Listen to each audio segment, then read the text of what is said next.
Alors on va y venir à l'impact de ces mesures, mesurettes ou pas mesurettes. Mais d'abord, William Tay, ce gouvernement, est-ce qu'il n'est pas un peu en retard? Est-ce que ces mesures n'arrivent pas un peu trop tard? On a l'impression qu'on est dans le coup d'après. En fait, le gouvernement n'a pas le choix parce que comme il est contraint sur le plan des finances publiques, il est obligé de répondre au moment où il est obligé de répondre d'un point de vue politique et jusqu'à que la situation économique ne tienne plus. Avec deux contraintes, c'est celle qu'il a fait adopter un budget la dernière fois en économisant à peu près 30 milliards d'euros, mais notamment en faisant des concessions au Parti socialiste, notamment en suspendant la réforme des retraites et en faisant beaucoup de concessions. Donc là, si vous regardez les différentes mesures énergétiques et ce qui avait été mis en place en 2022-2023, c'est qu'en fait, quand vous prenez bouclier énergétique plus aide sur le carburant, vous arrivez sur une somme complète qui arrive entre 22 et 28 milliards d'euros. Or, c'est à peu près la somme qu'a récupéré Sébastien Lecornu lors du dernier budget, donc il ne va pas dépenser ce qu'il vient de récupérer l'année dernière.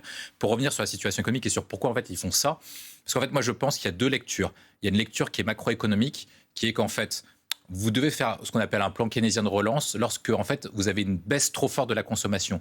Mais pour ça, il faut que vous gardiez un minimum de marge de manœuvre au cas où la situation devienne désespérée. Ce qui n'est pas le cas actuellement quand vous regardez les indices de consommation du pétrole et du carburant, on n'est pas encore en situation. C'est grave, mais ce n'est pas encore ultra grave. Ensuite, après, sur les aides ciblées, c'est qu'en fait, ils calculent avec un montant qui est très simple. Le montant qu'ils ont récupéré en surplus de TVA, en surplus de taxes, c'est à peu près de 300 millions d'euros. Et donc, en fait, ils utilisent ces 300 millions d'euros pour les dispatcher entre les différentes aides ciblées. Et le problème, c'est que s'ils le font... On ne va pas garder longtemps la fameuse cagnotte. Il ne va pas garder longtemps la fameuse cagnotte, mais en fait, s'il le fait beaucoup trop tôt, il le fait beaucoup trop rapidement, et ben, il risque en fait d'avoir une convergence et avec de plus en plus de professions et de Français ou de secteurs particuliers qui vont demander des aides supplémentaires. Et malheureusement, il n'a pas les moyens en termes de finances publiques pour pouvoir le faire. Olivier Redon, risque c'est quand même qu'il y ait toujours des mécontents parce que la situation, elle est difficile pour beaucoup de Français. William Tay, on aide les pêcheurs, les routiers, les agriculteurs, les grands rouleurs. 3 millions de Français, ça ratisse quand même assez large.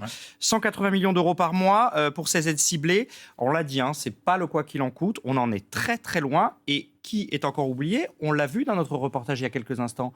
Une dame qui disait les classes moyennes. Oui, c'est vrai, mais quand on regarde, il y a deux considérations pour le gouvernement. Il y a une considération qui est politique et une considération qui est économique. Si vous faites une aide globale, François Hollande l'a fait lorsqu'il est devenu président de la République en 2012, en mettant ce qu'on appelle la TICPE flottante. Donc ça veut dire qu'en fait, vous réduisez le prix du carburant à peu près à 5-6 centimes, si je ne me trompais pas, et ça coûte 8 milliards d'euros. Donc ça coûte 8 milliards d'euros pour les finances publiques. Vous baissez le prix du litre parfois de 5 à 10 centimes, et évidemment, tout le monde gueule parce que de toute façon, le prix a tellement augmenté que si vous baissez de 10 centimes, les gens vont gueuler quand même. Et donc, en fait, vous avez utilisé votre peu de cartouches que vous avez, et vous avez quand même les gens qui gueulent. Donc d'un point de vue politique, à chaque fois qu'on a mis en place ce type de système, que ce soit François Hollande ou Lionel Jospin, ça n'a jamais marché pour calmer l'opinion publique. Ce que vous pouvez faire d'un point de vue économique, et ça s'entend bien. Sous Lionel Jospin et sous François Hollande, on n'a pas eu des gilets jaunes dans la rue. Non, mais là, justement, il y a une différence, et je pense que c'est pour ça que Macron le fait comme ça. C'est qu'en fait, les gens considèrent que c'est pas la faute de Macron, la différence des gilets jaunes, parce que c'est lui qui avait augmenté avec la taxe sur le carbone.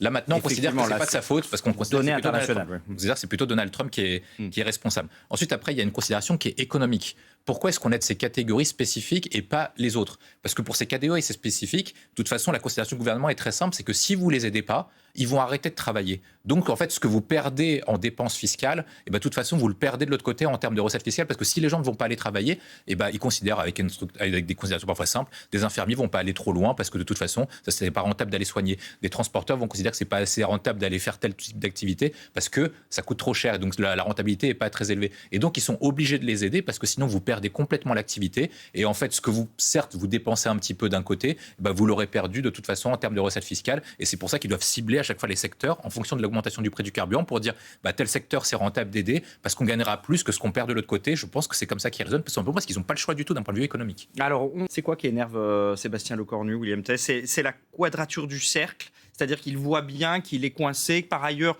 son temps à lui, le temps de son gouvernement est compté. Ça n'est pas exactement le temps des Iraniens, ça n'est pas non plus le temps de Donald Trump. Moi, je pense que ça lui rappelle la situation du budget où c'est pas lui qui a la main, en fait. Et donc, il dépend d'événements extérieurs, il dépend du beau vouloir de certains participants, certains partis politiques ou certains dirigeants internationaux.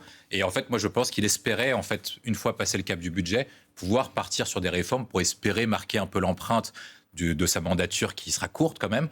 Mais il y avait déjà 20 milliards d'économies à faire. S'il faut en plus trouver 6 milliards, j'essaie de calculer, et les efforts militaires qui, eux, ne seront pas touchés, au contraire, je comprends qu'il soit agacé parce qu'il va avoir du mal à réussir. Non, c'est pas possible de pouvoir lui ou un autre. Non, c'est pas possible. Et puis, de toute façon, les comptes ne sont pas bons parce que ça a été rappelé tout à l'heure. De toute façon, la crise énergétique provoque de l'inflation. Or, les taux d'intérêt sont indexés sur l'inflation. Donc, inévitablement, les taux d'intérêt vont monter en raison de l'augmentation de l'inflation. Et il est probable que plus la guerre dure, plus le taux d'inflation sera élevé. Donc le coût, ce qu'on appelle la charge de la dette, va exploser d'ici 2027 et va atteindre peut-être l'un des premiers postes de dépenses. Donc ça, vous ne prenez pas en compte, mais ça va coûter également. Et donc, vous prenez en compte tout ce que vous avez dit, la colère des gens, parce que les gens sont dans une situation qui est compliquée, toutes les dépenses contraintes décidées par le chef de l'État, parce qu'à chaque fois qu'il décide de quelque chose, c'est un périmètre réservé, donc il a quasiment tout mis en périmètre réservé, donc maintenant, c'est une situation qui est compliquée. Et en plus, vous n'avez pas de la marge politique pour pouvoir faire ce qu'on appelle des réformes de structure ou pour pouvoir baisser la dépense publique. Et donc, il y a une situation qui est très compliquée, et je pense qu'il est en train de se dire que le peu de marge de manœuvre politique qu'il avait est en train de s'arrêter parce que plus on avance, en fait, il y aura une date qui va être symbolique, c'est qu'avant l'été, au moment de l'été, on appelle ce qu'on a rentre dans le semestre européen, et c'est à ce moment-là qu'il doit rendre la copie budgétaire du PLF 2027 à la Commission européenne. Et donc, très rapidement, il va arriver, comme l'avait eu François Bayrou l'été dernier, sur des considérations qui vont être budgétaires, qui risquent de le faire tomber. Et quand vous accumulez PLF 2027 dans un cadre d'élection présidentielle, parce que ce sera le dernier mandat d'Emmanuel Macron, plus vous rajoutez une crise, il est inévitable que les oppositions vont être obligées de faire de la politique et donc faire une pression très forte sur Sébastien Lecornu. Surtout un an de la présidentielle. Olivier Redoulet.